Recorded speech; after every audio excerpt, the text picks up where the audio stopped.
Hello and welcome to this podcast edition of Sam's Alternatives with me, Sam, episode 14. I'll be chatting to Lance from Sydney metal band, of course, Decimator, who just released, of course, Wolves of the Plains and also their other song, Warriors, a couple of weeks ago. Amazing band, love their music. I thought I'd just jump on a few minutes early to chat about some of the big new releases that have dropped in the last week or so. So Thornhill dropped their brand new album Bodies on Friday. Amazing album if you haven't checked it out yet. I love it. I'm a huge Thornhill fan, have been since day one, but this is some of their best work.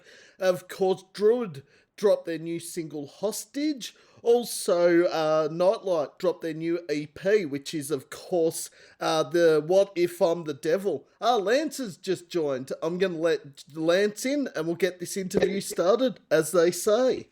Hello, Lance. G'day, Sam. How are you today? Oh, not too bad. A little tired. Uh, well, I'm glad you've jumped on, though, because, yeah, we set this up a couple of months ago, I believe. Maybe back in, December, I think it was. I think you picked a date, but I think we've been talking about it since late 24. So it's been in the works for quite some time. It has. But it's awesome to finally meet Lance. For those that don't know who Lance is the vocalist of the band I mentioned at the start of this video, Decimator. I can't believe Warriors and Wolf of the Plains has been out a fortnight already. Yeah, in fact, I think it's 3 weeks tomorrow it'll have been out, something like that. So yeah, it's time flies. It has. I mean, I looked at, because I do research before I interviewed the member or members, in some cases, of the band I'm about to interview. And I was going through Spotify. I'm like, nah, March 17 doesn't sound right for the latest two singles. And then it's like, oh yeah, it is. 3 weeks tomorrow. I mean, the fact that it's over a year since we self-released the album first, and then it got picked up by Wormhole sort of halfway through last year. So the fact that it's well over a year since we released that, yeah, it's pretty crazy. No, and I'm a huge Decimator fan. Like, I love the album. I love Warriors and Wolf of the Plains. I think some of your best work yet, and I'm really keen, like all bands, to see what is coming in the future, like 2025 and beyond. Oh, we've got a few things in the works, so we're working hard. Things have really picked up a pace. We feel like we're where we should be now with the addition of Riley. So we changed bass player just before Christmas. Riley Perry, who's been in multiple bands and has been on the scene in New South Wales and Sydney for years and years. He brings with him a lot of the production knowledge that he got for himself through his other projects. So Yep. we're working very hard. Our plan is always, when the lineup changes, your band changes. You know, I think for me and for us, to continue with a plan you previously had, it doesn't make sense anymore. That's not authentic to who the band is now. So when Ethan came on board, and we were looking at having what singles and what we were going to release, Ethan actually came up with the main riff for Killdozer. So we decided, okay, let's postpone the things that we were planning to do. You're in the band now. This iteration, this lineup, this is the first single we're going to come forward with. And now that Riley's on board, Warriors and Wolf of the Plains was already so much into the process that we released that even though Riley had joined. But the next release is going to be largely based around a song that is mostly written by Riley. Most of the lyrics are by Riley as well. And obviously we're then going to give it the Decimator treatment. But that's what I think is authentic. And then we're going to team that up. So it's probably going to be a mini EP rather than another single or even a double single, because we've got a few songs, most of which we've been playing live for a little bit, that will go really well with that sort of concept. No, I like the idea though, what you did with Warriors and Wolf of the Plains. I like the double single sort of EP. A lot of bands seem to be doing that at the moment, which I actually think is a great idea. If you got two in the works, have a two single EP, get your stuff out there. But then on the other end, now this is speaking from someone who has no experience in producing, recording, doing anything like that. In some ways, releasing a certain amount of singles before an EP or album release is upon us is the way to do it as well. Because if you release two or three singles off the album, people sort of get a feeling, a gist of what the album's going to maybe sound like. So I can see both sides to the story, Lance, but Yeah, I mean, I have this. I've got a good friend Kyle who's got his own podcast. You know, he does Beer Buddy and he does the Two Dudes Talk Music, and we've had because he helps me out a lot with the sort of mini fest I run monthly here, and the concept now that the whole industry and the business has changed. You almost are like for marketing and for just, you know, the way social media works and wants you to work and wants you to tick the boxes for algorithms.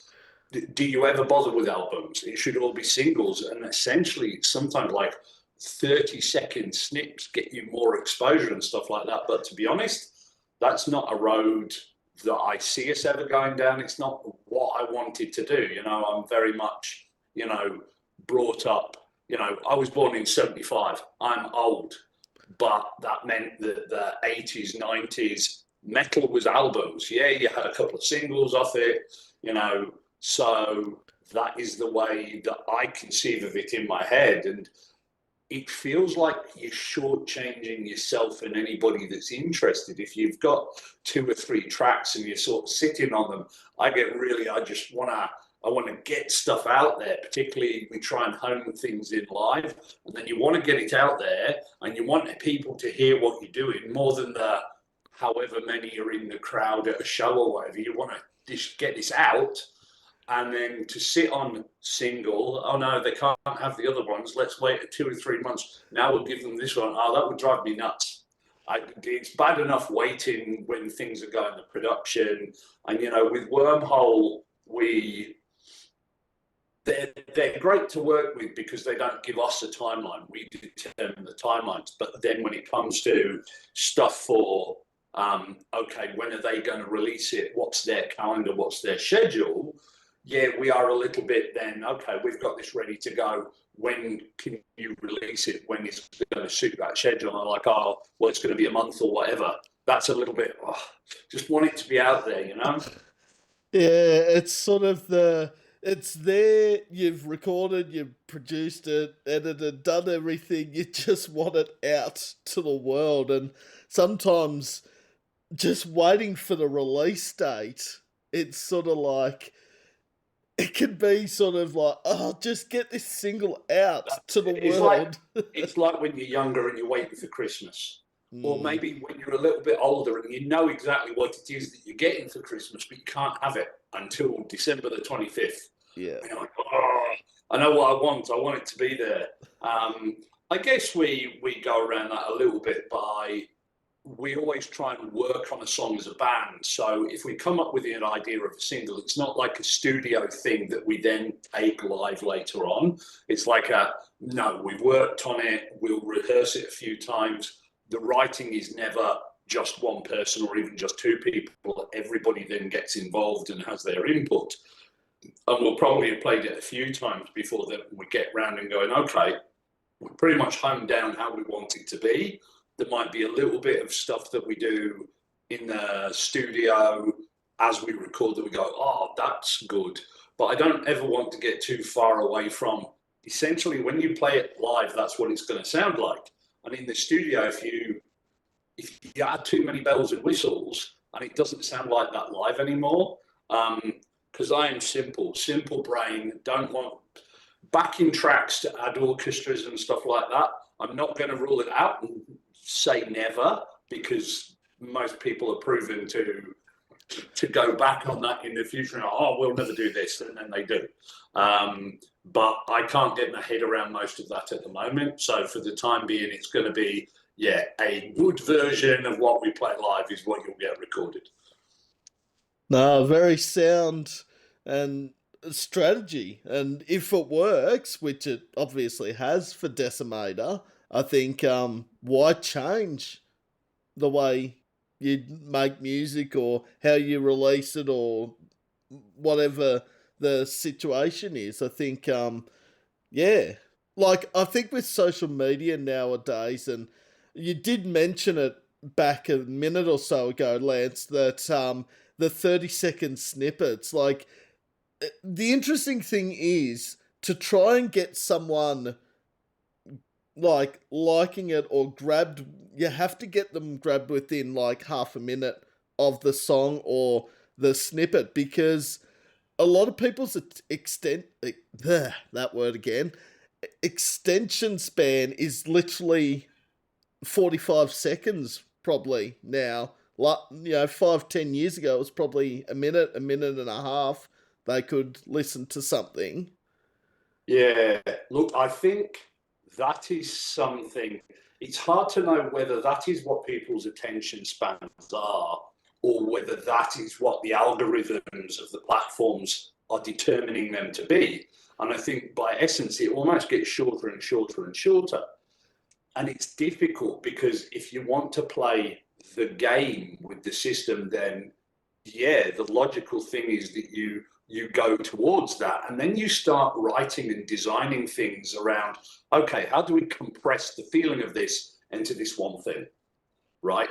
But that's not how you artistically conceive things in the first place. So for Wolf of the Plains, for example, that came from, I read a bunch of books by an author called Con Eggleton. He basically biographied Genghis Khan from the very beginning, like Genghis was born to Genghis dying and handing over his head, sort of how his empire got split up. And it was basically putting the entire life, the 4 books worth or 3 books worth, I can't remember now, into one song, which is why it's a relatively long song. It's not Alexander the Great, and it's not a 13-minute, prog metal thing, but it's relatively long. You just can't do that. You can't bring it down to 30 seconds. So if you're sort of missing out on followers because it doesn't fit the algorithm, that's the way it's going to be. You're never going to capture everybody. And at the end of the day, if you lose your own authenticity to yourself by trying to go down that road, then that's a price you're probably paying at some point. And I guess the reality of it is, do we think we're going to be bigger than Metallica? No, because Metallica aren't that much older than me now, and they started when they were kids. So it's a different game. It's a different game. It's do it because we want to. We can do it this way. It's not make or break, because if Decimator isn't paying the bills are getting paid by the other things that all of us are doing at the moment. It'd be great to become and pick up that sort of fame and stuff like that in some ways, but at the same time, the way life is at the moment, I'd be happy with this. So it's not to push it away on purpose. It's to go, is that something I really want? Is that a compromise that I want to make on myself? No, I'm making the music I want to make. We are making the music that we're happy with, and therefore, starting to go, oh, but if you want to play this algorithm and you want to do this and you want to do that, and you get more, but you might not get any more real attention. You may not get any more people really coming out and seeing you. So is it going to be worth it? Is it worth chasing that stuff? Is it worth paying $20 to boost your Facebook advertising? My experience so far is doing that a few times hasn't really made a great deal of difference. And it's not about the money that you're spending. It's, where you put that value for yourself. Would I rather not do that and go, okay, let's put a bit more effort? You know, it's not so much about the money sometimes as about where you're putting your cognitive load, where the amount of mental energy you want to devote to these things. And if you spend a lot of mental energy on all that marketing, yet maybe that marketing is not giving you what you really want, then that's why I've done things the way I've done so far. No, and yeah, I think social media can be good for a lot of things, but as you said, if you're spending $20 on marketing ads for your band on Facebook or TikTok or whatever the social media thing is, like, you might get some new followers, you might get people interested and coming to your shows, but it's also a risk that that $20 might not make any difference to where the band is currently. And then it's like, okay, so where do you draw the line? You spend 20 and you get one more follower. So you think, oh, I'll spend it again next week, we'll get 2 followers. It's not going to be exponential. No. You're not going to have 1,000 followers if you do that every month. You're No. going to have an extra 5 followers, probably.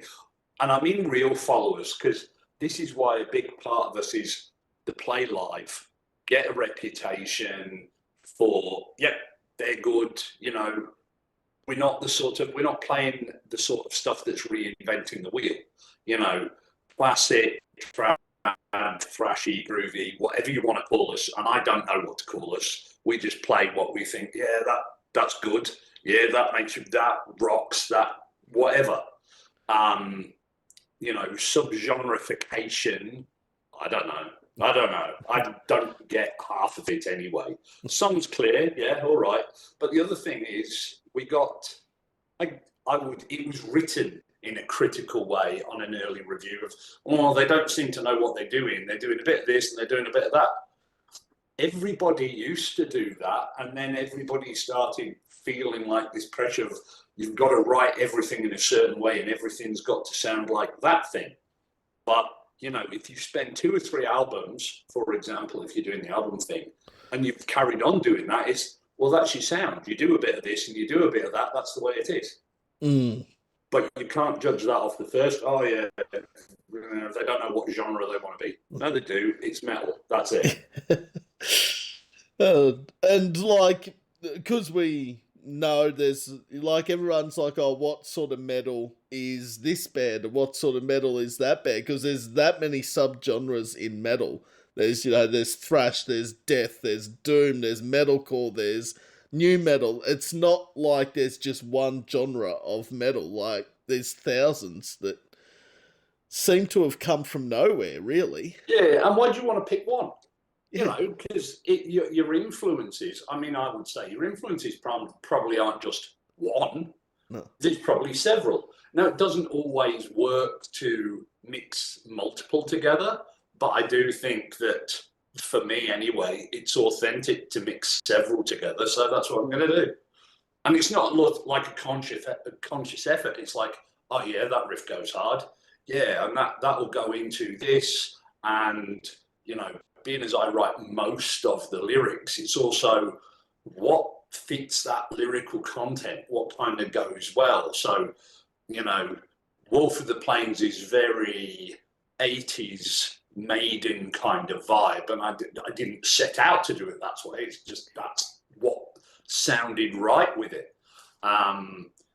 Warriors has actually been the first song Decimator ever really started working on and playing was Warriors. There's one of the writers who came up with most of the original lyrics, and, you know, 3/4 of them are still in there, was a guy that never actually played with Decimator. He had a few jams with Mike, who was the other co-founder. Mike came with this. Danny never came and ever rehearsed. The hope was that he would be the vocalist, because he's got a more sort of classic metal voice than I do. But for various reasons, which are not mine to go into for Danny, it never worked out. But that song kind of then came along with the band. And even after Mike departed, we'd been playing it live too much to go, oh, well, You've gone, no, this is now a Decimator song, and it was originally going to be the first ever single. So that never came to fruition for various other reasons through time. So that's sort of like harking back to what Decimator's origin was, I guess. And Wolf was,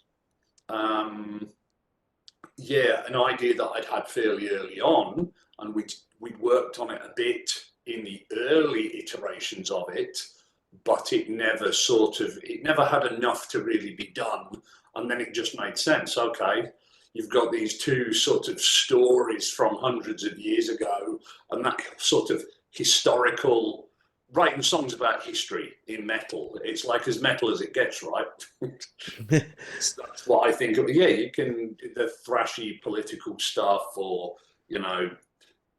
whatever subgenre has like their classic. This is what those songs are mostly about. And as far as classic metal goes, historical stuff is it, and it interests me. So I'm going to write songs about it. Uh, and do it very well too, because I actually, before getting on this interview, I was trying to figure out what Decimator actually sounds like. Is there a similar band? And I couldn't actually put my finger on a band that I would closely relate Decimator to, which I think, in a way, is a good thing because yeah, like you might sound like several different bands and different eras. So I think that's what I like. There's a lot to like about Decimator, but I think the not knowing what genre or what influences, I think is a even better thing to have. Yeah, I think.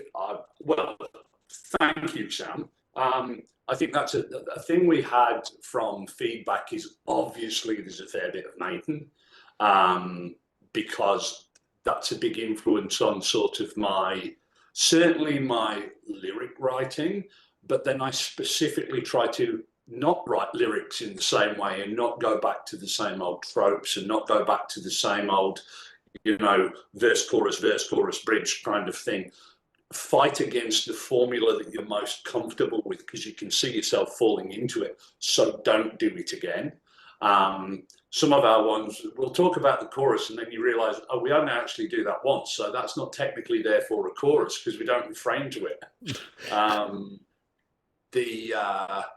The sort of Megadeth, because I'm far more influenced by Megadeth in the way I write than by Metallica, though I listened to tons of Metallica for years, but I almost never listen to Metallica anymore. And people then often come up with, oh, you're a bit punky sounding, a bit sort of,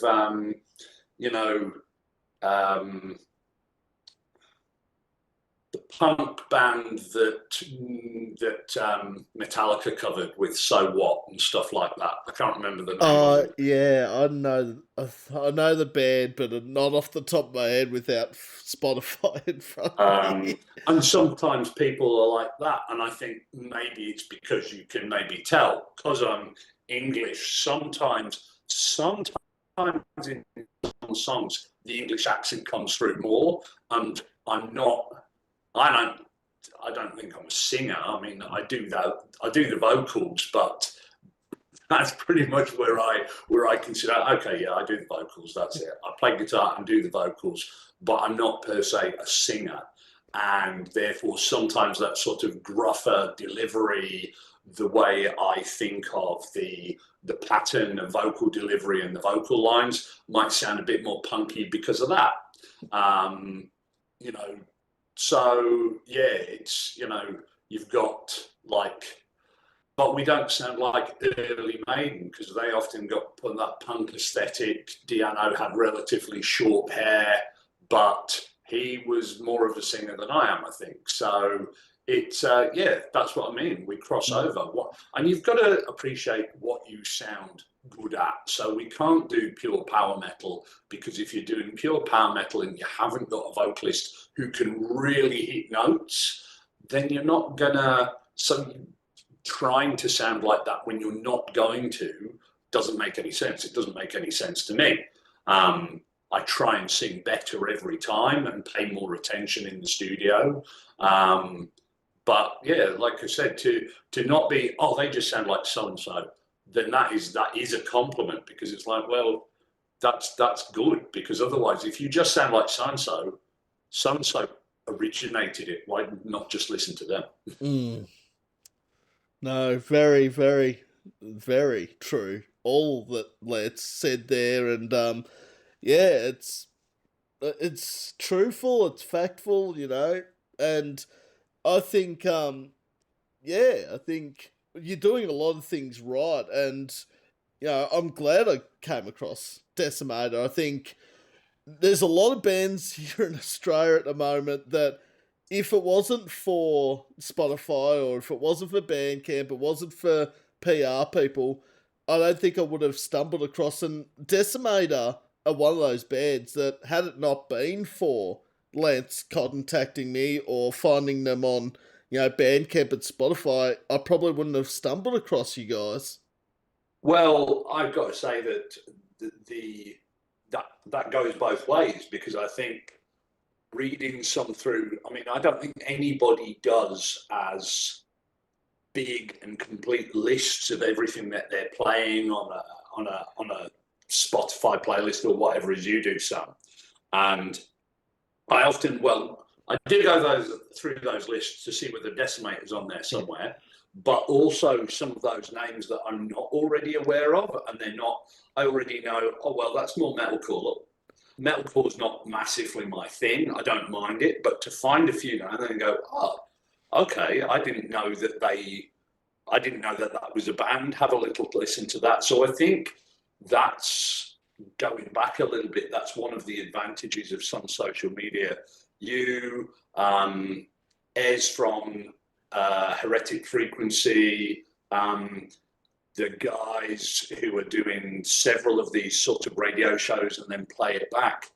That is how we get out there, and that's how you're going to find your real audience. I mean, we were very lucky somehow to get a bit of a following out in South America, Central America, even when we just self-released, just independent, because people like you who are just so supportive of their local scene, but also not averse to looking overseas and going, oh, I found this, let me take this, I like this. And that's how people do learn. So it's become the new sort of tape trading is, this sharing on Spotify, sharing your playlists, even a mention of stuff. When you go to gigs, and specifically when you go to gigs and you talk about it and you write about it and you give little write-ups and stuff like that, that's how us as the smaller bands, without spending untold amounts on publicity that we've already said, who knows whether that's worthwhile, you might actually get people picking up. And then when we come down to Victoria and play again there'll be more people who've heard the name. There'll be more people who've heard of the reputation and have heard the singles and the music. I think you pointed out someone who, for me, is probably, I look at the biggest supporter of local music, and Ez from Heretic Frequency. Like, ever since Ez has started that show, I just feel like I thought I played a lot of Aussie music when I used to do radio. Ez, I reckon 90% of the music she plays is local upcoming bands, which is awesome to see. And play some bloody good music. Like, I've heard, bands like Atlas on there and Nicolas Cage Fighter. I've heard, Where the Devil and Red Hawk and all these bands. And a few of them I've heard multiple times before, but Where the Devil, a band out of Newcastle, like, I knew of them, but ever since they've come back and released 2 singles in the last 3 or 4 months, I think this is what I love seeing here in Australia, because right at the moment, there are a million, maybe not a million, that might be exaggerating it, hundreds of thousands of bands out there here in Australia that are local and upcoming that are making some of the best, pardon my language, best fucking music in the world. And it's awesome to see because now overseas people are like, oh, Australia, that's where Alpha Wolf are from, that's where North Lane are from, that's where, Parkway Drive are from. And a lot of the overseas people love the Aussie metal that's coming out at the moment and music in general, which is just awesome to see. Yeah, I mean, all of these posters, Oh, the wow. small ones, so they're all from the gigs that I've been running in just down the road from me. So Narellan and now Camden, and now it's going to move a bit close to the city in Warwick Farm. So 5 or 6 bands every month. And yeah, we've had a few returners. Decimator have been lucky enough to play 4 or 5. And I say lucky enough, when I had the idea to do a monthly thing, I thought maybe Decimator will play quite a few of them. And it just turns out that we haven't, because this is the thing, not everything lines up. And we've created a really good little community here in Southwest Sydney. Everybody's very supportive. We've got a chat group which was primarily just to say, is anybody available for this? Is anybody available for that? And now it's become like a really good resource for promoters and bands to meet each other, to stay in touch, to ask for other supports. And I feel very lucky to have then played with and talked to hundreds of bands now. There's actually a bunch of posters, because if Decimator have played in the show, then they aren't there. If I swing the camera... Ah. Oh, wow, there's even more over that side. Far So out. any of the ones, so they're all the ones that they're just Decimator shows. So the Yep. ones that we played at the Ram It Down or Iron Spokes as it was before, if we played it, it's over on the other wall. So yeah, hundreds of bands, and that nothing replaces that degree of exposure and that degree of ability to network and talk and just share this stuff. We played. If you're not in a band who has played to only the other bands on a lineup, you aren't really you aren't really a band. I mean, I know even North Lane and stuff like that, and all the bigger bands now have all done that. You've played to clubs, and the only other people are the plus ones and the other bands. But you still do it. You still do it, and I do it again. And if the next gig in 2 weeks we're playing the first full one at Warwick Farm, and we're playing with Where the Devil. So that's part of what it's about, to share that vibe, to share the scene, share the love of the music, whether it be your genre particularly or not. And the other thing is, seeing stuff live is so different. There's bands who you would listen to, and you listen to their tracks and you'd be like, oh yeah, that's all right. But you see them perform it, different again. Usually better. Yep, and there's no other experience than watching it in person live at a concert. I have heard some people say, I watched it on Facebook on the news stories. I'm like, yeah, doesn't even come close to being there. No, I mean, look, it's great. Go out, support the scene and stuff like that.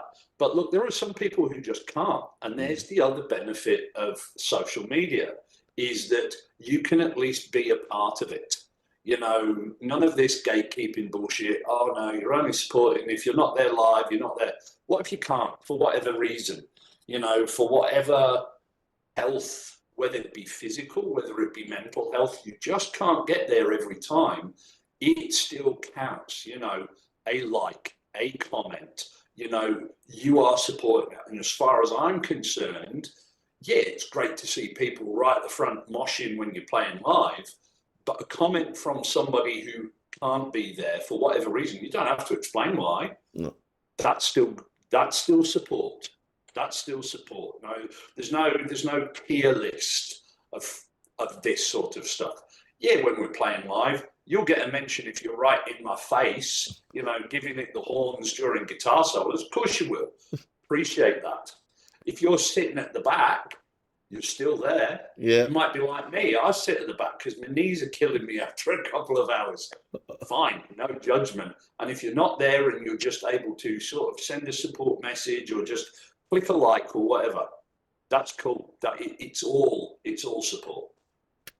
And also, another thing that comes to mind is not just the um, mental health or the physical health, but also the distance as well. Like, you might not have a car, you might not drive, and you might live 5 hours from the closest capital city or even big town. Like, I know for a fact, and I was having this conversation, funnily enough, with a band out of Queensland last night at the gig, same pains, and Justin, the vocalist, was just saying to me, they're in Mackay, which is like really far up in Queensland, and they said to get from Mackay to Brisbane driving is like an 8 or 9 hour drive to the closest big city, and it's just like, I'm thinking, that's dedication from a band, and I just don't know how I would be able to travel 8 or 9 hours to see a gig. So I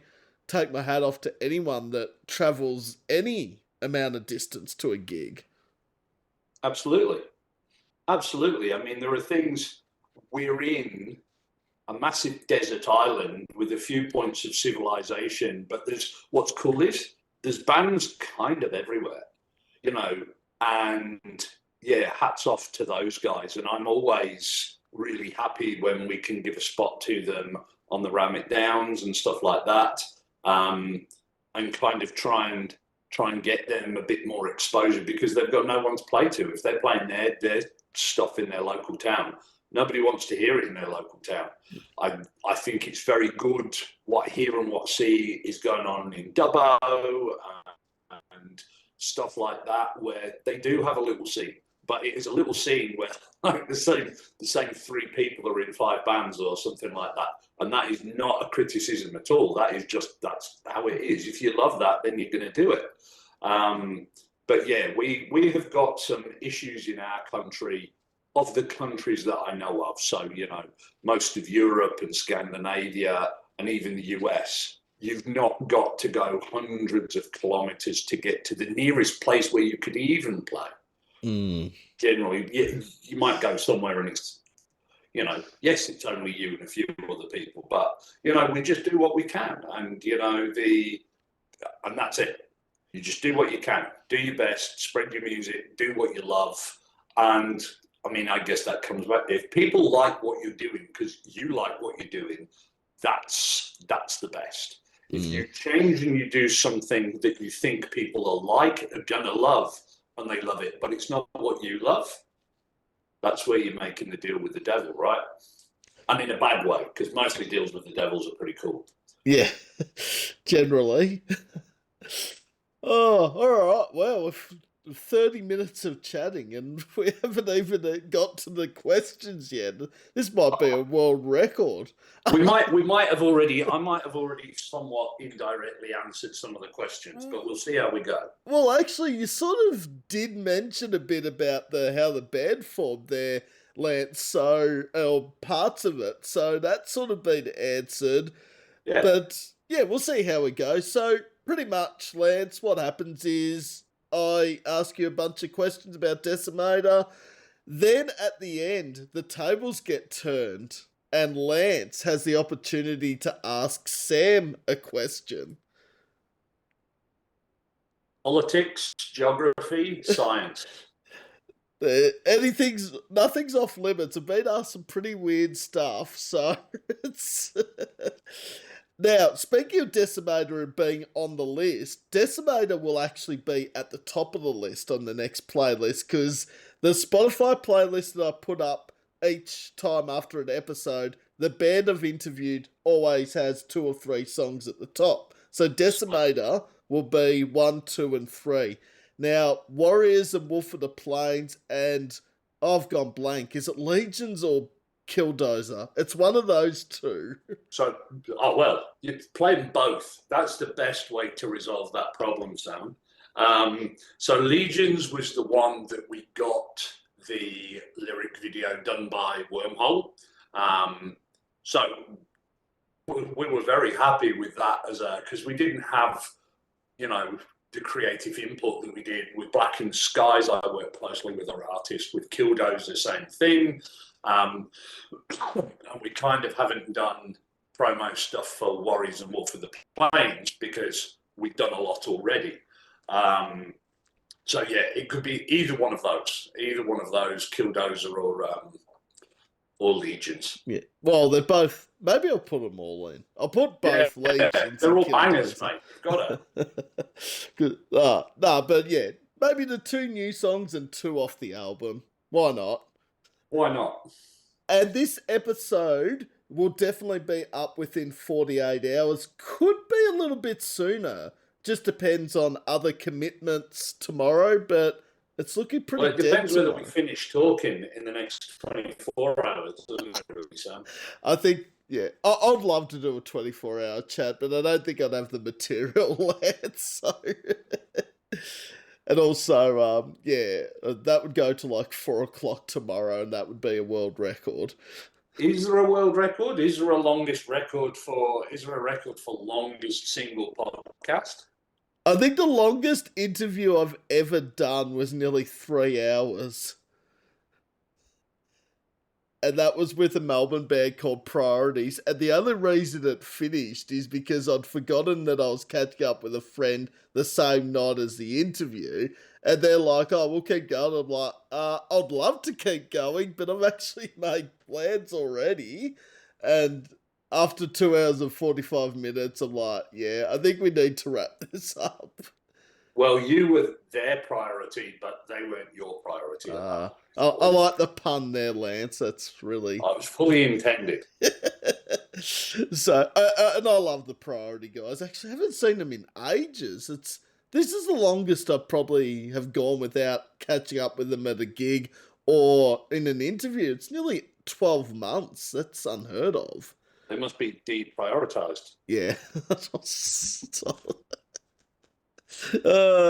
Pun corner. That should be a topic or a segment on a podcast. Have a pun corner.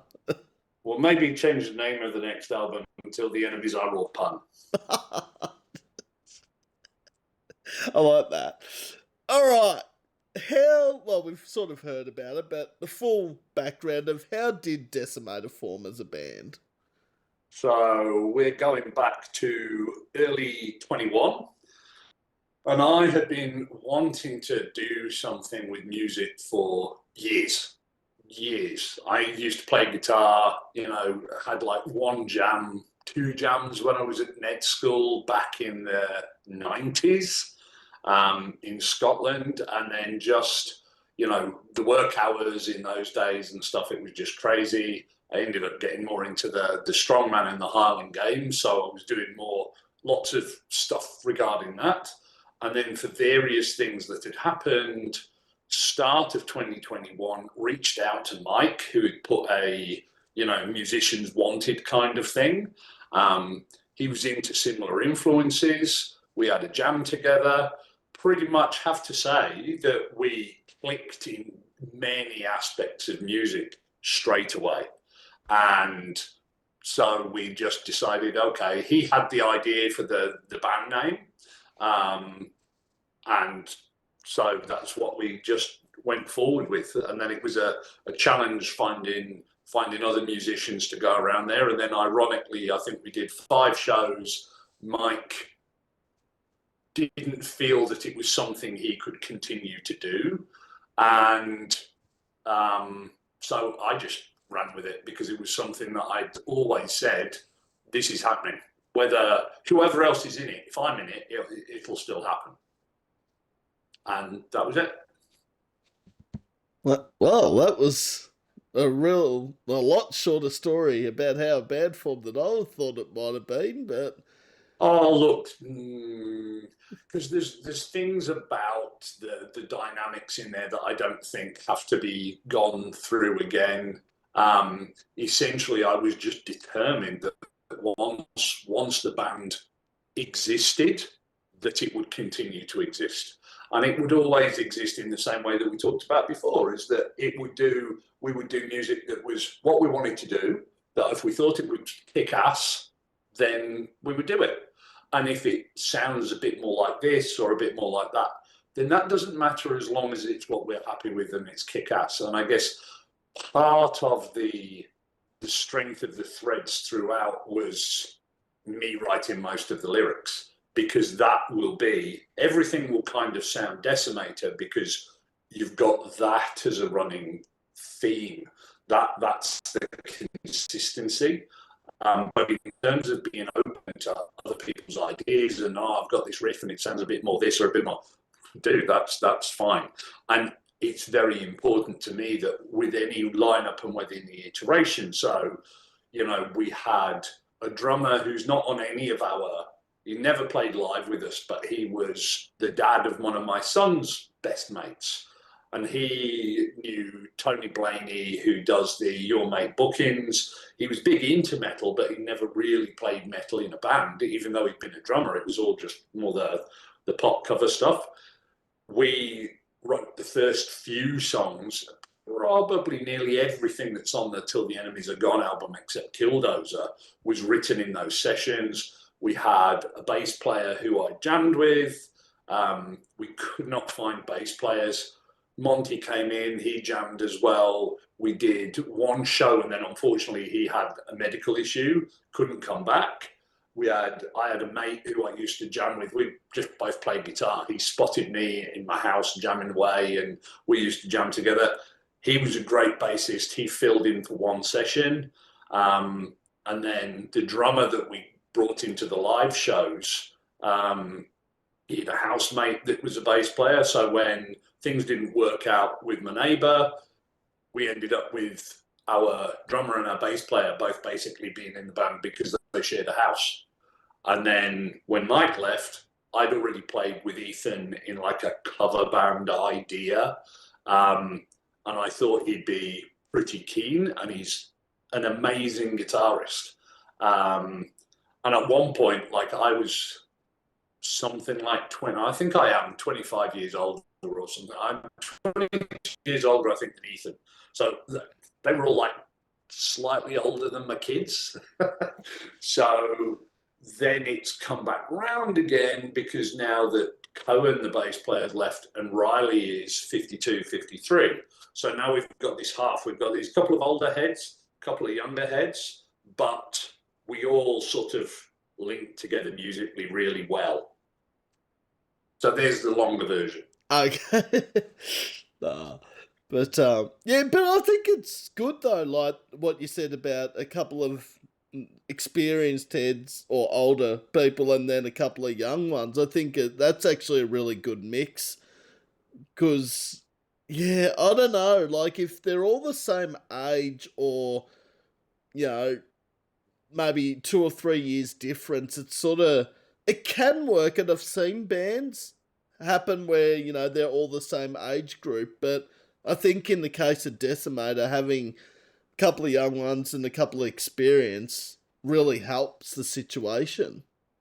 Look, like you said, it has to work for you, and the dynamic between the members. At the end of the day, in most bands, there are one or two who are the drivers, who make things happen. Because when you're at this stage, you've not got a manager, you've not got anybody else doing this. So somebody always ends up being that person.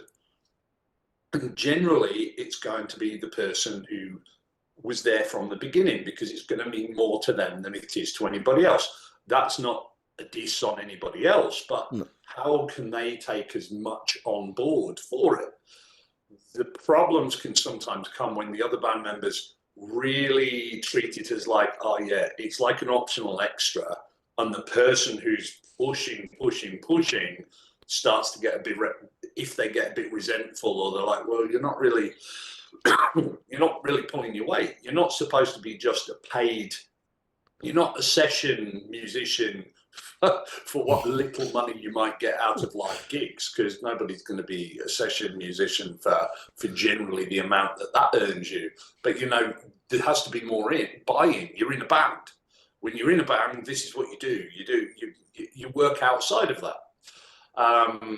So I think being older and just having done a lot more life, sometimes that's the only difference. You would hope that comes with wisdom, but we all know that lots of old people have no wisdom and they're still idiots. I would hope that what I bring to it is, if I say I'm going to do something, I'm going to do it. If I say I'm going to do something in a certain time frame, I will hold myself to that time frame. That comes from, working, doing all this stuff. That's what you do. It's not an optional thing. And, everybody who is now in the band kind of shares that idea about, yeah, if you're going to do a certain thing, you're going to do a certain thing. No, that sounds like very sound advice and sounds really good too, because I think, yeah, if you do things half-heartedly and or don't put the effort and time into it, and then you say, "Oh, I was going to get to it and do it," and then something else pops up, it's yeah. Look, this is coming, as I said, from someone who's never been in a band and never played an instrument, and probably shouldn't be giving advice to people out there because Lance is actually the person in this interview that is in a band. I think there's lots of things though. Being in a band is being in a team, but it's being in a team where you're judged not on are you winning in your league or whatever.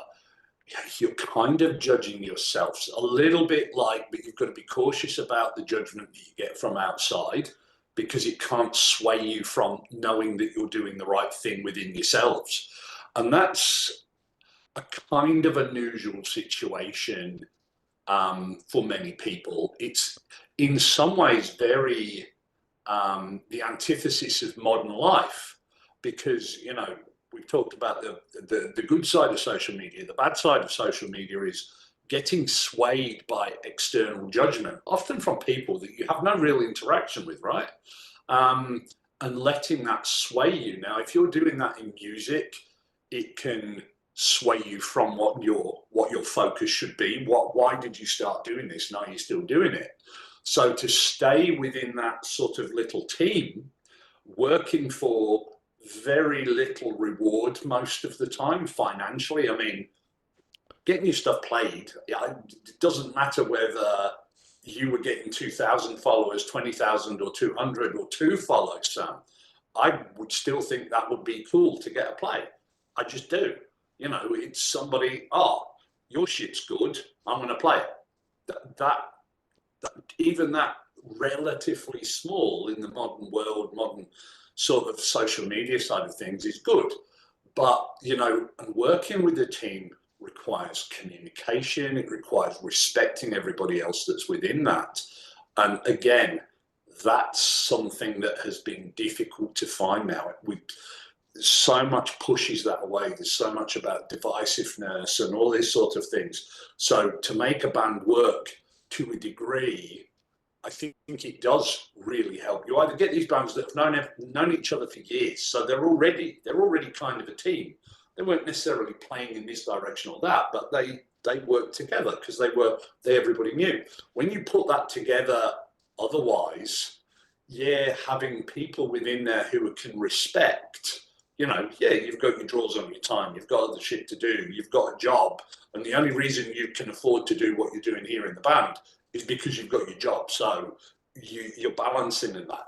So I think that having the old heads and the ability to give that respect is maybe a thing. Though, like I said, it doesn't necessarily come with age. There's plenty of really respectful young people and plenty of old dickheads. So it just so happens that the 4 we've got at the moment is a good 4, and it's working for us. And I think it's very important that, all 4 members of most bands will have differing views, like what works, maybe something that needs to be changed with the song, and everyone is entitled to their opinion or their ideas. And, like, yeah, it's if the whole band had said, "Oh, we want this as a song or how it works, if all four members agreed on everything, it would pretty lackluster to say it, because it's sort of be like, oh, we know how to write this. This is how it's going to sound.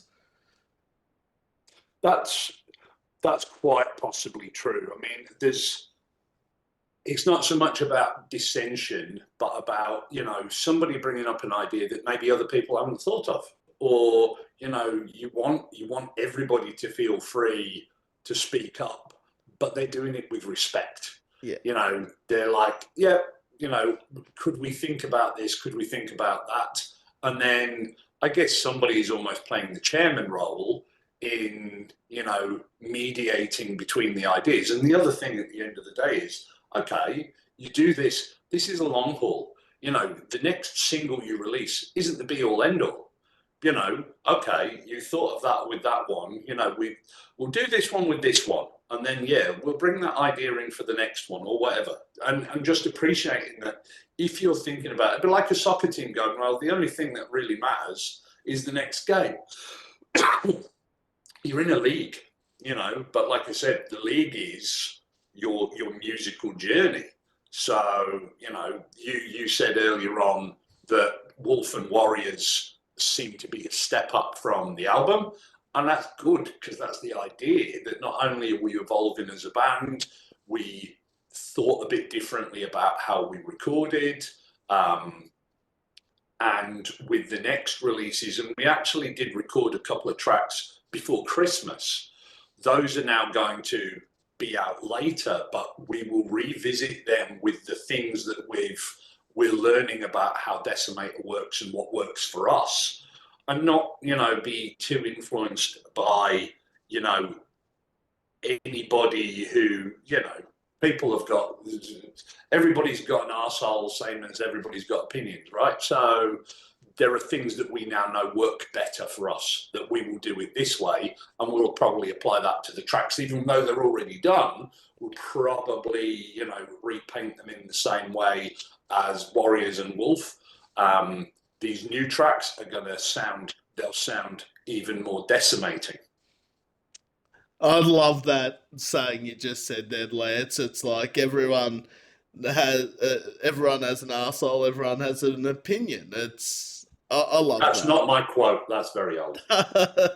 Opinions are like arseholes. Everyone has Yes. one. Oh, that is absolute gold, that saying. But it's 110% true, because, I mean, it's maybe not my favourite saying out there, but it's probably the top three. It's NSFW, to be honest, but All right. How did you come up with the band name Decimator? So as I said before, Mike had the idea for the name Decimator. I think probably just because it sounded cool. I don't think there was very much more to it than that. I think there were another couple of names, but it was the clear winner when we talked about it, and I didn't have one in mind myself anyway. But I'm about, like you said, you research behind bands. So I was like, oh, Decimator, decimation. I wonder, because we tend to think it means just obliteration. You just destroying everything. Oh, that was decimated. And it doesn't. It means the destruction of a tenth of it.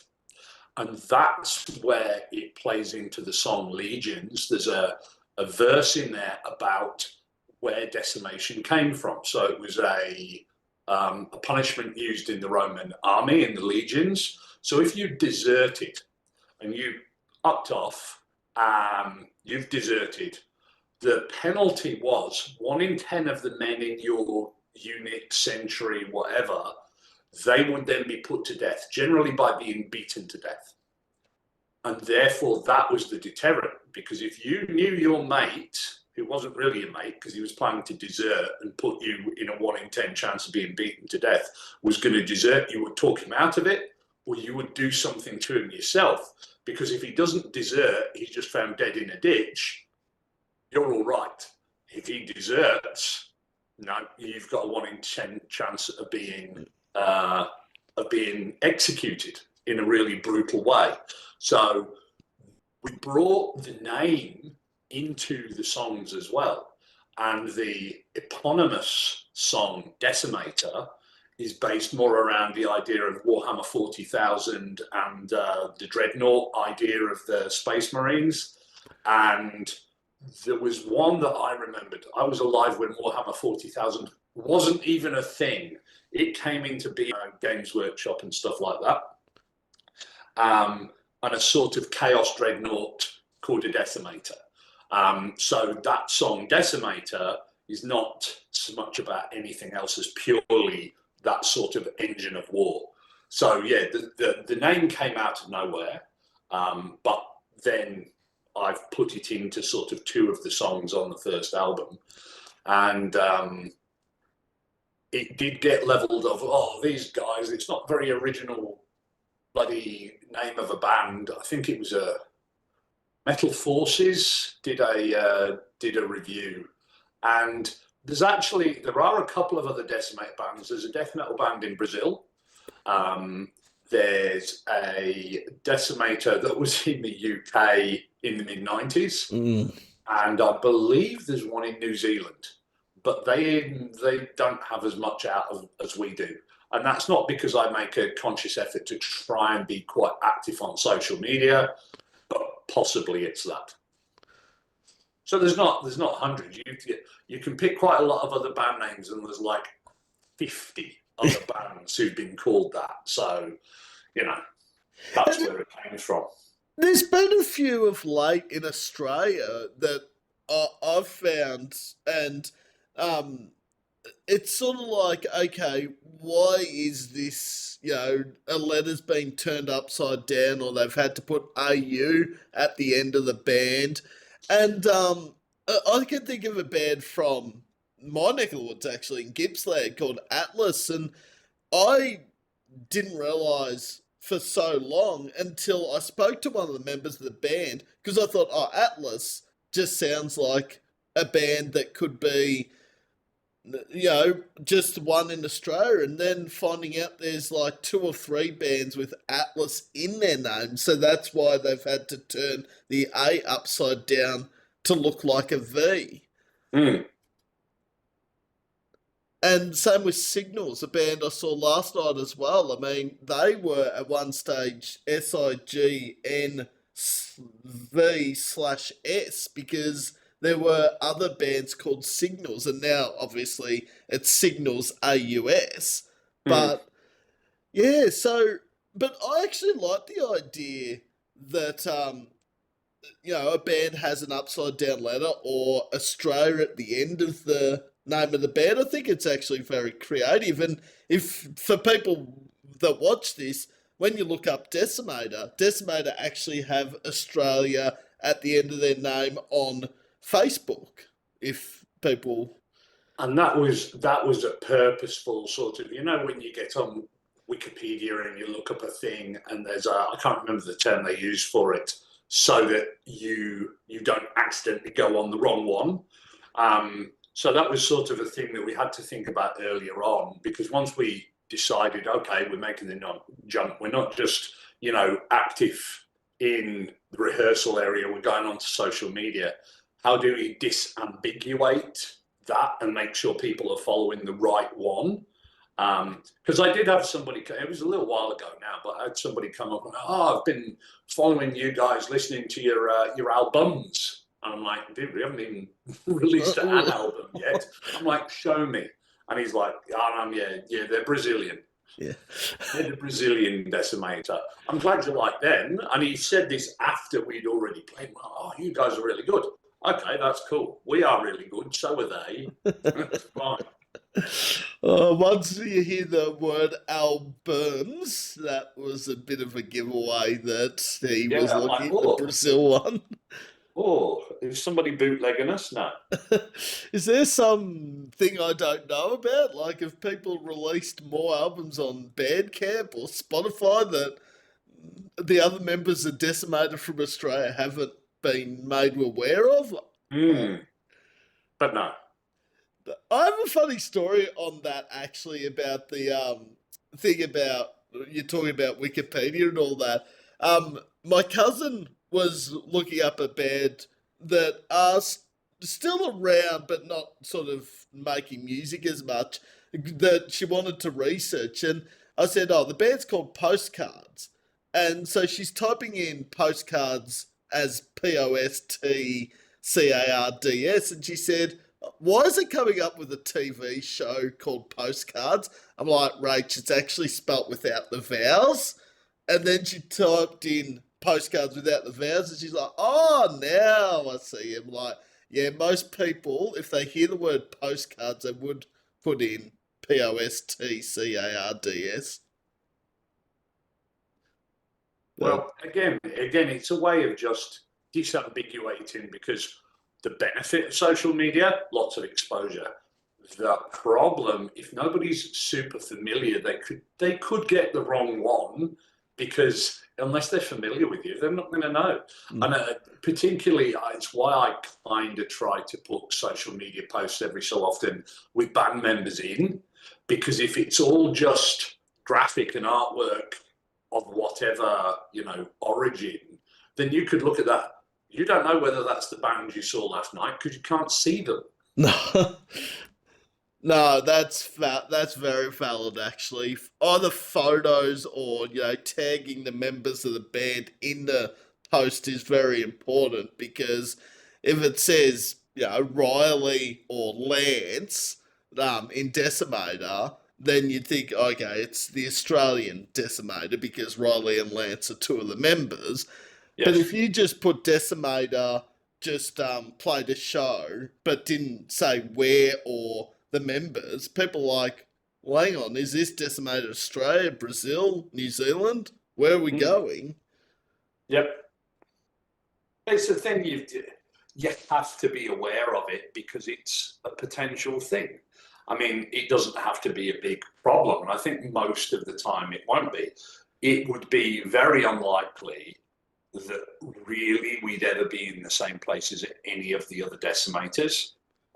Maybe the Kiwi guys, but I don't think I could find any of their audio, so I don't know what they sound like.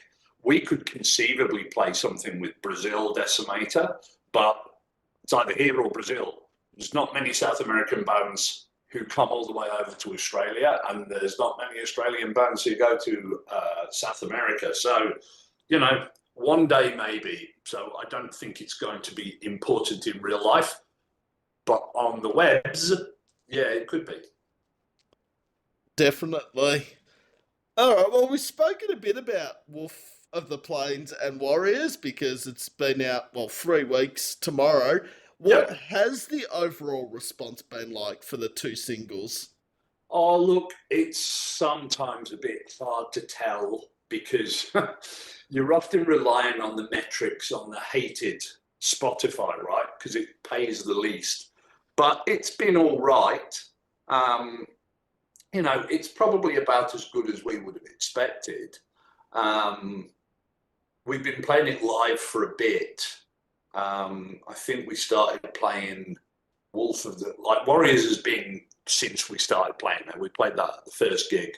Wolf, I think we started doing a year and a bit ago. So again, the idea was that was actually slated for release in our minds late last year. We recorded it in July, and then there was various delays, which I won't go into, but there were various delays. And then the idea was that there was another release, which was two newer songs that would have been coming out around about then. So, yeah, I guess it's done okay. It's, like I said, it's difficult to tell because you're sometimes using the metrics of Spotify or whatever about the amount of plays and things like that. I guess we would compare it to the album, which was just crazy. At one point, we had over 1,000 plays a month on Spotify, and it was like that is unheard of. I mean, it peaked and then it dropped, and then we've had another mini peak. But now that Spotify doesn't really register unless you're getting over 1,000 plays, you don't know. You could be sitting on 999 and thinking, oh, well, that's not very good. I mean, I think we've got 2,500 for Killdozer at the moment, which is still way out there. I think partly due to the subject matter. I think definitely due to having a video with it. So I think comparing it to some of the other singles that maybe have got more follows and it's not got a promo video, I think it's gone all right. I mean, we're happy with it. And that's the other thing is it something we're happy with? Yes, very much so. Do we feel that it's a big step up from the album in terms of the quality and the production? 100%. Is the next one going to be even better? Oh, yes. The video thing about it, that I think is very important. And I've ratted out Spotify probably 50 billion times, and I'm not going to right now. This is actually a positive of Spotify. I have noticed of late that some music songs on Spotify can now produce the audio or the video to the actual song, so you can actually watch the video on Spotify or you Yeah. could listen to the song. I think that's a really good initiative. I think, yeah, absolutely. I think if you've got promo for it, or even if you just upload like a short visualizer, it'll even give you that. I think YouTube Music had been doing that for ages. I think YouTube Music gives you the option to watch the video or just listen to the audio on the app, because I use a bit of both. But yeah, it's I think the ability, if you've put the effort and the resource into having that associated with your releases as a band, absolutely you want it to be as easy to access through the most popular services that are used. And the problem is that Spotify is just got its market share, and now even though it's not the best for artists, you know, people are people. You're going to use what's convenient, what you've always been using. You're not going to necessarily swap over to, is it Tidal? I don't even have it, but Tidal's, I think, the best paying one. But then you've got to, everybody's got app fatigue right now. You've got enough frigging apps and you're like, I don't want frigging another one. And yeah, you appreciate that the band could get a little bit more, but you also know the bands don't get a huge amount from streaming anyway. If you're making millions of streams, it makes not much difference to you personally. And if you're not, man, if you can come to a show, buy a t-shirt. That's worth about 10,000 streams. I just love going to the merch desk. Sometimes, 9 times out of 10, I buy something, sometimes multiple items from bands. And I just think, yeah, if you could just even buy a hat or buy a stubby holder or a CD, something from the band, it does go a long way. A lot more than obviously what Lance mentioned with the streams. Like 10,000 streams, I don't even know what that would get. It's not a lot, I know that. It's only about $7.50 or something. And if you're not making that as your cut on your merch, I mean, I'm not into selling overpriced merch, because at the end of the day, the other thing you're doing is your advertising. So yeah, it's a revenue stream, but the other thing is it's people getting out there with your shirt on it. It's like advertising. So, you know, you're making that balance, that decision in your head of what's good for the band. And yeah, anything is appreciated, but you're going to be making more on merch than you are on streaming until you get past a ridiculous number on streaming. And that sometimes only comes with being around for long enough to achieve that. So, you know, we're relatively young. The band has existed for 4 years, but hadn't started playing live until the end of 2022.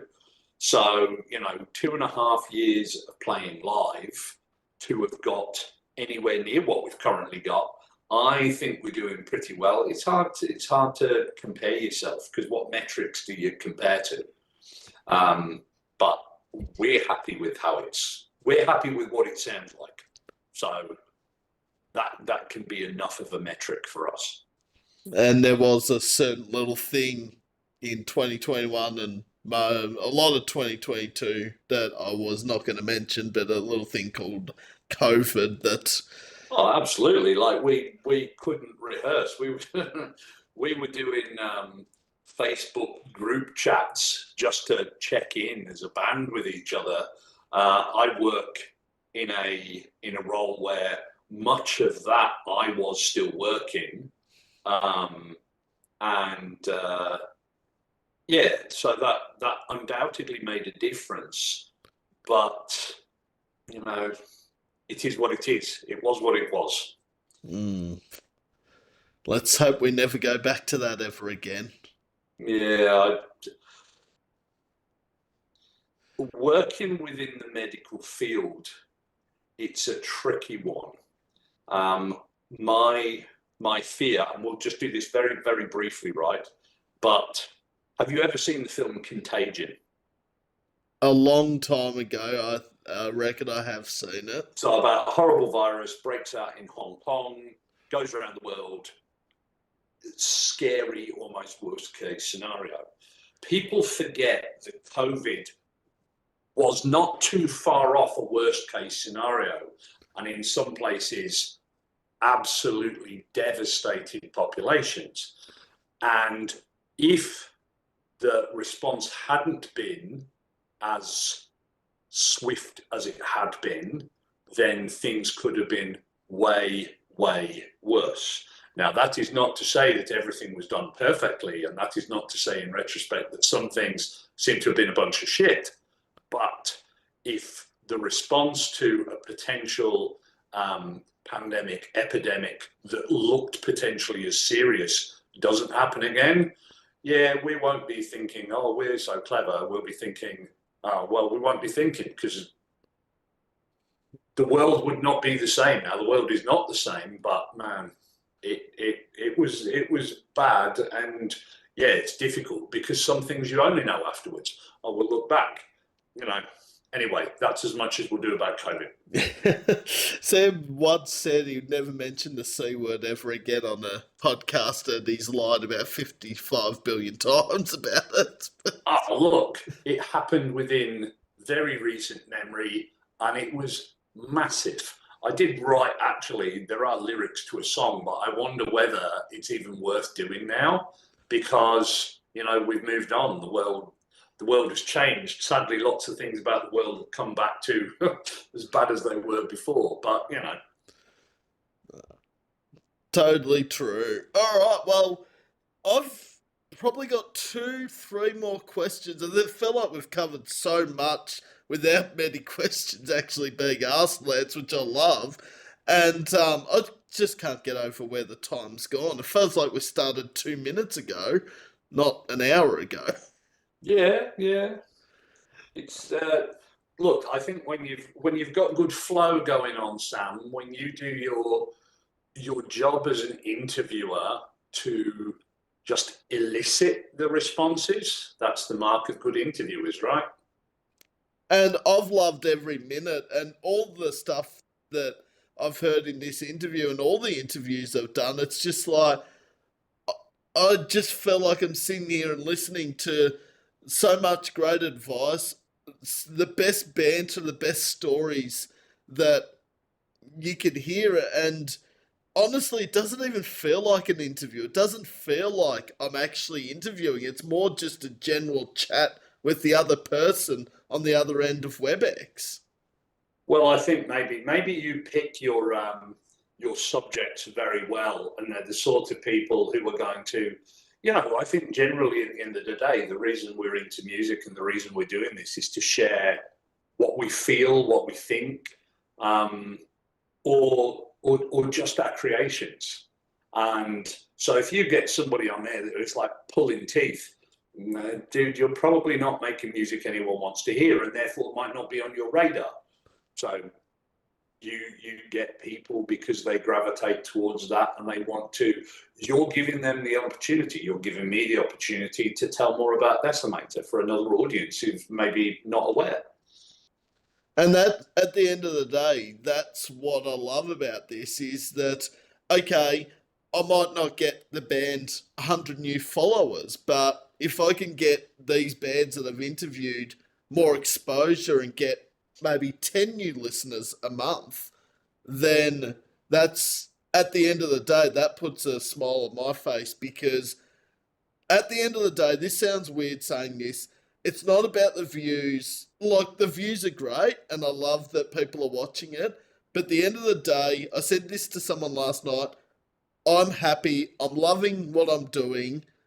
And whatever happens 10 months down the track, 2 years down the track, is a bonus because at the moment, this is what I want to do as an interviewer. This is what I want to do with podcasting is interviewing bands over WebEx, Zoom, whatever the app may be, and chatting to people like Lance, to people from all over Australia and even overseas, I think is something that I'll do and cherish for a long time, and I'm happy to interview anyone. Well, you make a difference, mate, and that's one of the things, whether it's a legacy or whatever, it's a thing that makes a difference. Mm. And I mentioned it earlier at the start of the interview, general chat, whatever we're going to call it, that at the moment here in Australia, it's hard to not feel like let's go and support these bands because there's just that much good music out there here in Australia. How can I fucking support just one band? Like, it's impossible right at the moment. Well, everybody's the better off for that then. Mm-hmm. Like, someone asked me the other day, favourite band, like, in Australia, and they're like, yes. I'm like, yeah, don't, that's just too hard, because if I answered it and I left someone out, it would be really bad. So I just say, I don't have a personal favourite at the moment. Everyone is making awesome music. I support anyone and everyone, and I feel like, yeah, that's what I want to do, and yeah, take your pick right now on who to support because I can't just support one band, unfortunately. Well, I. I don't think most bands would want anybody to be doing that. I think I certainly know every band that I've shared a stage with or given a stage to at Ram It Down would want that. They support. Some of the best audience members are the guys and girls in the other bands, always, because they get it. And we all want each other to succeed. This idea of you're not in, like I said, it's a bit like being in a team, but not, because you're not in competition with the next band that shares the stage. You want to be good. Yeah, you want to, in many ways, be like the one that people remember and they go, oh, yeah, Decimator were great. They're more dynamic on stage. You want to be remembered for that, but not at the expense of one of the other bands. If somebody like you or similar comes and they go and they buy a piece of merch from every band, they're awesome. If they buy it from the other band, okay, that's fine. They're still supporting. It's not a competition, and it can be tempting to fall into that idea that you're in competition with other bands, and I guess in a marketplace kind of idea of looking at it, yeah, maybe you are, because there's only a finite amount of resource that's going to go. So, you can't spend infinite amount of money and support everybody at the same time. But we shouldn't look at it like that. We should think about what people are doing in supporting your artistry and your creativity. So if they like everybody, that's great. If they like that person more than you, that's choice. That's taste. But yeah, I think supporting everybody and being okay with that. We know the dangers of being a It's this person or that person. Mm. That doesn't work well in real life. So it can be, yeah, look, there's too many bands to name. This week it's this one because I'm listening to that load. But oh yeah, and now I'm listening to this band instead. And oh, I hadn't even heard of this band. They're great. Listen to them all the time for a week. It's all good. Mm. Totally agree with everything just said then. All right, the last two questions. Where do you see Decimator in 5 years' time? Hmm. So I would hope that we have got at least one, maybe two more albums out, um, and that they're albums that we are very happy with. I hope that we have consolidated ourselves in the Australian scene as pretty much everybody knows who Decimator are.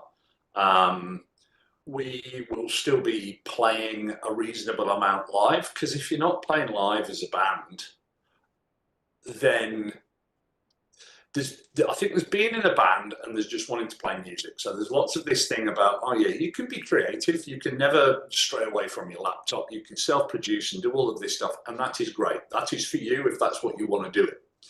I think if you're in a band, it's a big part of that is going out and playing as a band.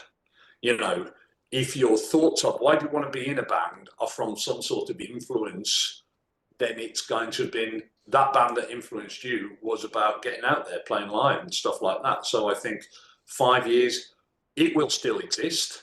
I will still be part of it. And that is not expecting any of my current bandmates to have left or done anything. It's not saying that. It's just saying that for as long as I am and I want to be doing Decimator, Decimator will still be going.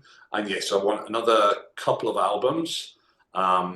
We have got enough material to do another one potentially this year. But we've got at least 2 EPs to come out this year. Like I said, one of which is very much in production now, one of which will be reproduced. Whether we put all of those things onto an album, because it would feel again a bit like shortchanging to go, oh, well, we've already released these as a double single and an EP. So that's half the tracks off an album, and then we'll just come up with another 4 or 5 and we'll do like a 9 or 10 track album. So maybe.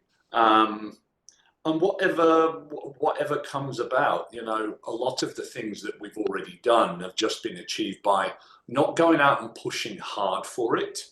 I think this, to some extent, and I don't think it's necessarily a bad thing, that you just need to be around and have shown that you've got not necessarily staying power, but reliability and predictability in the music that you're doing and the way you carry yourselves as a band. I am big about number one rule in life: you can exchange the last of these words for many other words.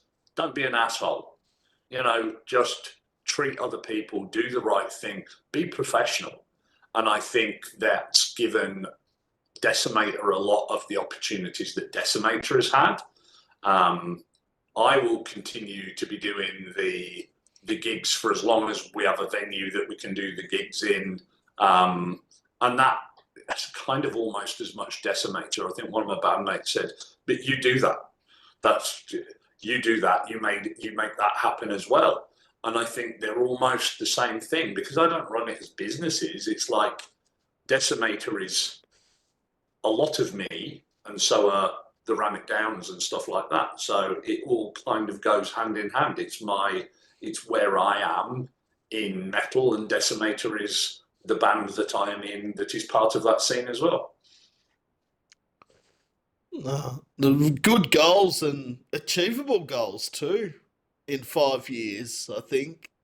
Oh yeah, look, I think you could say shit like, oh yeah, we want to be playing stadiums and stuff like that, but I am too old to be living in fantasy land and stuff like that. Look, it'd be great and go over and play a festival here or there, go and do something in the European scene or even overseas.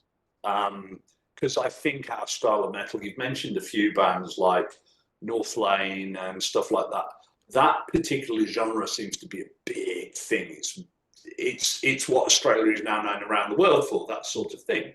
Not so much your straightforward, classic, traditional metal with a bit of a thrash edge and stuff like that. But, you know, who knows? Things can always come around. There's nothing new under the sun. So maybe there is a shift, and over time, it's bands like us and Temptress, who've been around for years. And I mentioned Temptress, I guess, because just announced today we're going to support Temptress in August, which is another pretty cool one because it's that genre. There's no gruff, like I do gruff vocals, but that's because that's my voice. The gruff vocals and the melodies and the down tuning and stuff like that. That is that thing, and I didn't grow up with that thing. It's not my influence, so I can't authentically write in that style. So will it all come around and there'll be this following of trad metal, Nwatham, Nwabum influence sort of stuff? Maybe. We'll just keep doing our thing true to ourselves and we'll go from there. No, very, very good strategy, advice, everything pretty much in that one thing. And as I said, I think don't be that very common thing there about don't be an asshole. Because look, I've got to be honest, I haven't come across any assholes actually in the music industry. And I know there probably are some out there, but yeah, yeah, everyone's just been legitimate, and you know, I've made so many friends through what I do, and had it not been for stuff like podcasting and sharing bands' music, probably would have never crossed paths with. Well, but that's because that's what you wanted to do. You felt like you wanted to do it, and you get out there, and I suspect that a lot of people get that from you, Sam. I certainly got it from you, having not done anything other than through message, but your posts and stuff like that is when you have someone who is genuine, who just wants to support stuff, who wants to spread the word, that brings people together. And that is, I guess why you have such easy to run interviews, that it's more like just a chat, because the goal is the same. You're a different cog in that wheel, in that machine, if you like. You're the one that enables what I do to get out to maybe more people than are around the Sydney southwest scene who can come and see us live. We've been down to Melbourne twice, thanks to Rautism and trying to remember to pronounce his name, from Rautism to not very many people at the Boogeyman Bar for the Australian invasion at the end of January, not this year, but previous too. But, maybe more people will know. If a band reaches out to us, we'll jump in the Deci van and we'll go down and we'll play a gig in Melbourne or Bendigo, and we'll see how we go. Well, she's put together Ticked Off in Bendigo in May, and that is some sort of lineup. If you haven't seen it, people, Voltaire, Where the Devil, OCD, Band Orpheus, Omega, New Million, that alone is incredible. Well, Orpheus, for me, are one of my favourite bands the last 2-3 years, and I think to have them headline it is huge because, okay, they're not on the same level as a North Lane or a In Arts Wake or Polaris, but they're certainly getting there. Mm. And yeah, I saw them when they supported Bessamora, or rather, Bessamora with another support. What is the name? They're out of Australia. They're not my Bellacore. Oh, yeah. Yeah. and I was very impressed. The whole show that they do, because again, I can listen to it. It's not my right down my lane, but in terms of performance, awesome. Mm.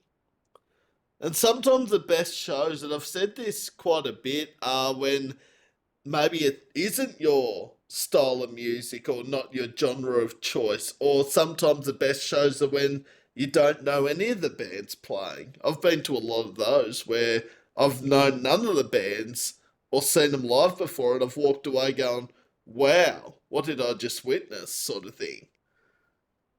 Yeah, and that's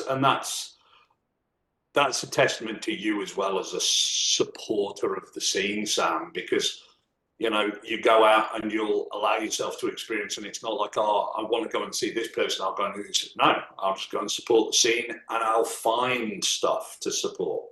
And that is, and like I said, this is no judgment on people. You can't go to everything.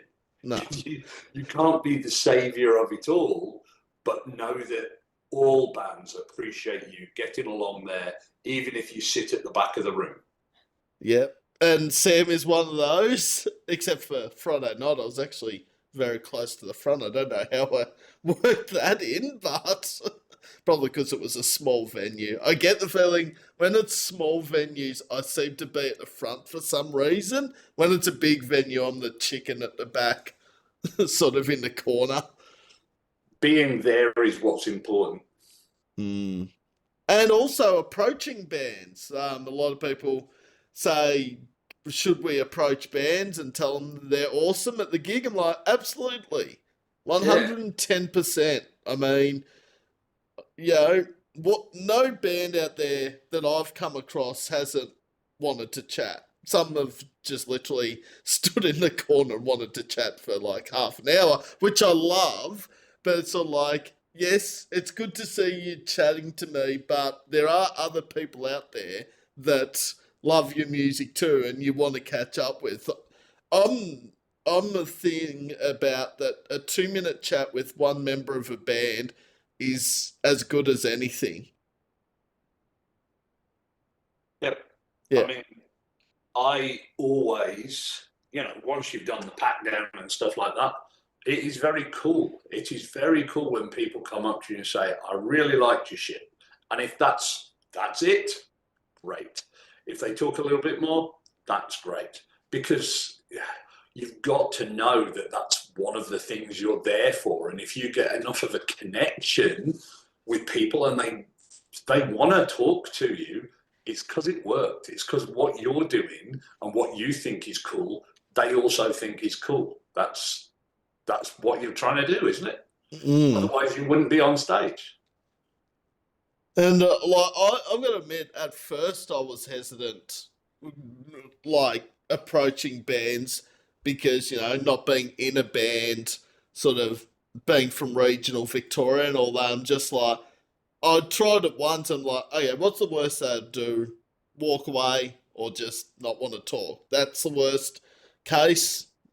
And since then, no band has done either of those. And I think, yeah, that's a real testament to the Australian scene. And the metal bands, like, I keep going back to the thing about I find the easiest bands to approach in this Aussie scene, as weird as this sounds, are the metal bands. I don't know why it is.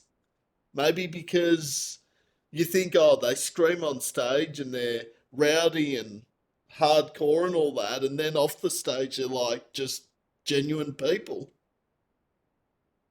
I couldn't. I couldn't say much more about that because it's the scene I'm in. I I think it's maybe because it's a much smaller scene. Your prospect of going anywhere, you're not earning $200 an hour because you're playing at a wedding or something like that. And I think it's not a job. You're doing it there. You're there because you love it. And like I said, if you're approached by somebody who loved what you were doing, and it's like your passion that's out there, um, then that is a level of engagement that you're not going to get if you're playing somebody else's music in a tribute band or a covers band. You're, that's not to that I don't respect people that do that, and I don't get it. I know I couldn't do it. I've come close and thought about it. I was like, no, it's not about that for me. But then, of course, music isn't my profession. It's not my career. It's not it's not what pays the bills. So what you get from Decimator is the love. This is what I do because I want to do it. And if you show any interest in going, that's a fucking cool song, man, what's that about? Or and that level of engagement, that will never cease to be cool. Nah, couldn't agree more if I tried with that comment. It's it's special when the bands hear that someone has come to a gig or listened to their music, sent a message. I mean, yeah, it's you don't know how much it means to a band until you've done it. Yep. All right. Well, the tides have changed now because Sam's asked Lance some questions, so the tables are turned now. So if Lance has a question he wants to ask the interviewer before we wrap this up, now's the time, as they say. Oh, look, I don't think I want to ask you a particular question, Sam. I think that I would just, reiterate what I said before. I'm very grateful for you reaching out and for giving me the opportunity to maybe spread the word about Decimator a little bit more. Um, my partner often jokes that I would just chat away and talk shit, um, given any opportunity. But to be able to talk and to be able to come off the back of the singles coming out 3 weeks ago, and to sort of put a bit of the idea about what Decimator is about and where we think we're going, and that's enough for me. But what is the capital of Peru? Oh, that's a newbie. Oh, Sam's geography is. What's the capital of Peru? And I can't go into Google because it will end the meeting. What is the capital of Peru? The capital of Peru is Lima. Oh, well, I should have known that. That is, I don't know. I think I know that because of some joke, stupid thing from years and years ago. And now, when everybody says, "Oh, you got any questions?" Yes, what's the capital of Peru? I like that. That's different. That's. But in all seriousness, no. Thanks for the opportunity to talk, Sam. And I hope we do get a shot down to Victoria. And if we do, it'd be great to see you there.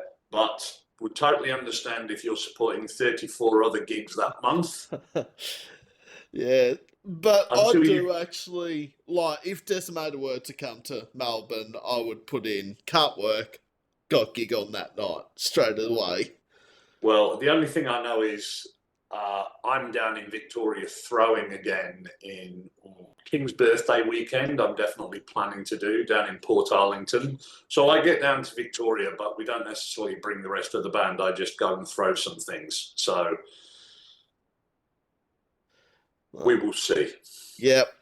Well, I don't have many things I hate about interviews, except the end of the interview is my pet hate. I don't like when it has to end because this has been as much fun as any of the other interviews, and I would have Lance and anyone from Decimator and any of the guests over the years back on at any time. And yeah, I've loved every minute of this.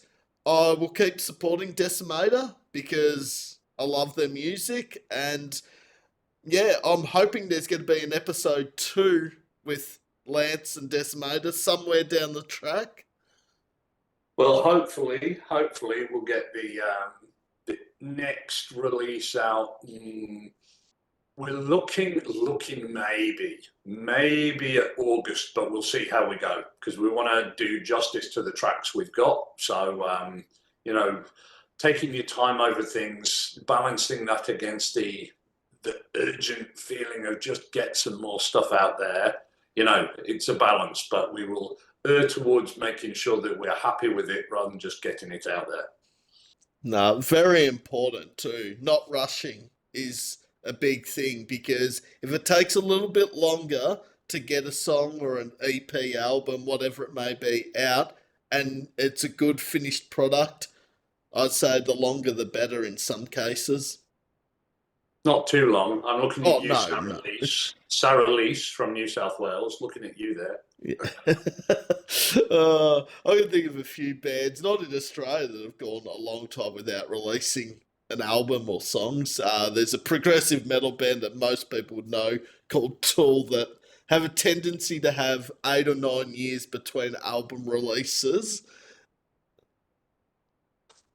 Look, I don't want to, it's not my thing. Listening to a Tool album seems to last 9 years to me. So, Fair point. Tool are a controversial band in that you either love them or it's just not your style of music. It's yeah. Same with Bring Me the Horizon. Like I reckon they'd be up there with a very controversial band because everyone loves their old stuff. Some people like their new stuff, but some people don't like them at all. Like, and I can understand why, but yeah, it's the main point there would be do they like what they're doing? Are they still being authentic to what they're doing, or are they chasing the market? And sometimes it's difficult to do, but nobody from outside knows. no. Nobody from outside knows. You can get fed up doing what you're doing. You can do a Gary Moore and being some of the greatest early metal classic rock acts, be an absolute guitar god, and then go blues. Yep. Whatever. Yeah, exactly. All right, dude. I All am right, going to I'm Lance. going to let you go. Yes, I've had an absolute ball. This will be up within 48 hours. I got the feeling it might even be up this time tomorrow, given how much is already done with the playlist and not working tomorrow, so I could probably even watch it back tonight and yeah, go from there. But worst case scenario, it'll be up Tuesday afternoon. Well, thank you, Sam. Look forward to seeing it and sharing it. No worries at all. Lance from Decimator, it's been an absolute pleasure. And enjoy the rest of your Sunday, and we'll catch up again soon. Thanks, Sam. You too. Take care, mate. Thanks, Lance. See ya. Bye. Bye.